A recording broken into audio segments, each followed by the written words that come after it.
Welcome කියලා පිළිගන්න සියලු දෙනාම. ඉතින් අද අපි කතා කරන්න බලාපොරොත්තු වෙන්නේ ඉංග්‍රීසි භාෂාවේ ඉතාමත් අත්‍යවශ්‍ය පාඩමක් වන present continuous. present continuous කියන්නේ මොකක්ද? present continuous කියන්නේ යම් ක්‍රියාවක් වර්තමානයේ කරමින් සිටිනවා නම්, වෙමින් පවතිනවා නම් ඒ ක්‍රියාව අපි හඳුන්වනවා ඉංග්‍රීසි භාෂාවේදී present continuous කියලා. හරි. මේකෙදී අපි බලමු කොහොමද වාක්‍ය නිර්මාණය වෙන විදිහ කියලා. හරි. පළවෙනියටම අපි බලමු. මේකෙදී අපිට යොදා ගන්න වෙනවා ව්‍යාකරණ වශයෙන් am is are ක්‍රියාව කරන්නත් එක්ක. අපි බලමු I එක්ක am යොදා ගන්නවා. he she it එක්ක is යොදා ගන්නවා.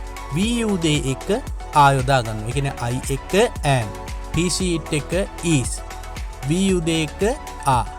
මේ විදිහට අපි යොදා ගන්නවා. හරි. දැන් අපි එහෙනම් බලමු කොහොමද present continuous එකත් එක්ක වාක්‍ය හැදෙන රටාව කියලා. හරි. අපි බලමු මුලින්ම කවුද දෙන්නේ?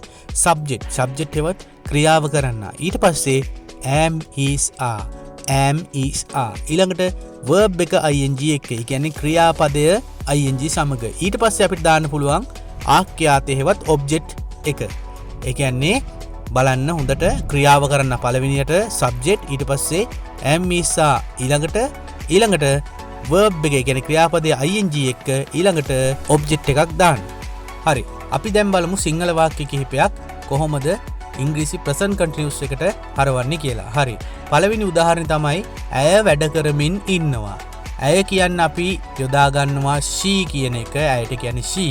ඊට පස්සේ she කියන කෙනා ඒක වචන පැත්තේ තියෙන්නේ. ඒ නිසා අපිට පාවිච්චි කරන්න සිද්ධ වෙනවා is කියන එක. ඊට පස්සේ අපි දාන්න ඕනේ එයා කරන එක work ing. working වෙනවා. she is working. අපි තව උදාහරණයක් බලමු. හරි. දැන් මෙන්න මේ වාක්‍ය බලන්න. අපි බත් කමින් සිටිනවා. අපි කියන්නේ we කියන්නේ ගොඩක්. ඒ නිසා අපි දාන්න ඕනේ we are. ඊට පස්සේ යාලා කරමින් ඉන්න එක දාන්න ඕන ing දාලා නේද? eat කියන්නේ කනවා. ing දාපුවම eating coming නේද? ඊට පස්සේ මොනවද කමින් ඉන්නේ? rice. we are eating rice. ඔන්න බලන්න හරි විදිහට උදාහරණය අපි ගොඩනැගුවා. right. ඊළඟට තව උදාහරණයක් අපි බලමු. මෙන්න මේ උදාහරණය බලන්න. මම මස් උයමින් ඉන්නවා. මම කියන්නේ අයිට ගැලපෙන්නේ am is are තුනෙන් am. ඊට පස්සේ යා කරන්නේ මොකද්ද? උයමින් ඉන්නවා නේද? උයනවට කියනවා cook. ඒකට ing දානවා cooking. ඊළඟට මස් වලට කියනවා meat. හැම වෙලේම object එක වාක්‍ය අවසානයේ තමයි යොදන්න ඕනේ. ඒ කියන්නේ subject, am is are, verb ing, ඊළඟට object එක අපි දානවා. හරි. අපි බලමු දැන් සිංහල වාක්‍ය බැලුවනේ. දැන් ඉංග්‍රීසි වාක්‍ය කීපයක් දීලා අපි වගේ සිංහල තේරුම් ගන්න විදිය බලමු. හරි. දැන් මෙන්න මේ උදාහරණය බලන්න. she is going to school. දැන් මේකෙදී she කියන්න අපි යොදා ගන්නවා ඇය කියන එක. ඊට පස්සේ is going කියලා කියන්නේ යමින් ඉන්නවා. යමින් ඉන්නවා. කොහෙටද යමින් ඉන්නේ? to school. පාසලට නේද? ඇය යමින් ඉන්නවා පාසල්. නැත්නම් පාසලට කියන අර්ථය ගන්නත් පුළුවන්.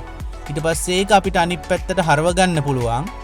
ඇය පාසල් යමින් ඉන්නවා. නැත්නම් ඇය පාසලට යමින් ඉන්නවා. අන්න ඒ විදිහට අපිට නිවැරදි වාක්‍යයක් හදාගන්න පුළුවන්. ඒ කියන්නේ සිංහල වාක්‍ය හරි විදිහට අපිට හදාගන්න පුළුවන් ඉංග්‍රීසියේ වාක්‍ය හරි විදිහට බලලා. හරි. අපි ඊළඟට යමු තව කොටසකට.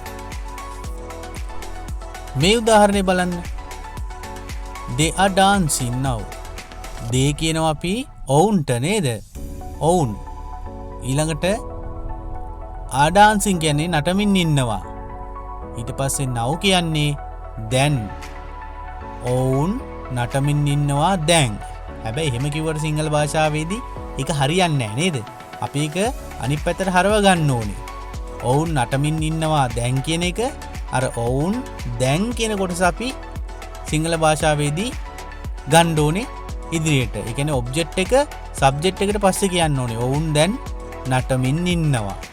හරි. ඔන්න බලන්න නිවැරදි විදියට present continuous වාක්‍යයක තේරුම අපි ගත්තා. හරි. අපි එහෙනම් ඉදිරියට බලමු මොන වගේ කොටසක්ද එන්නේ කියලා. හරි. එහෙනම් අද ඔයා ඉගෙන ගත්තා කොහොමද present continuous වාක්‍යයක් සිංහලෙන් දුන්නම ඒක ඉංග්‍රීසියට පරිවර්තනය කරන්නේ ඊට පස්සේ ඉංග්‍රීසියෙන් දුන්න වාක්‍යයක් කොහොමද සිංහලට පරිවර්තනය කරන්නේ ඒ ගැන ඔයා අවබෝධයක් ගත්තා. හරි අපි එහෙනම් දැන් අදට පාඩම නවත්තමු. ලබන සතියේ එහෙනම් නැවතත් අලුත් පාඩමකින් හමු වෙමු. ඔබ සැමට සුබ දවසක්.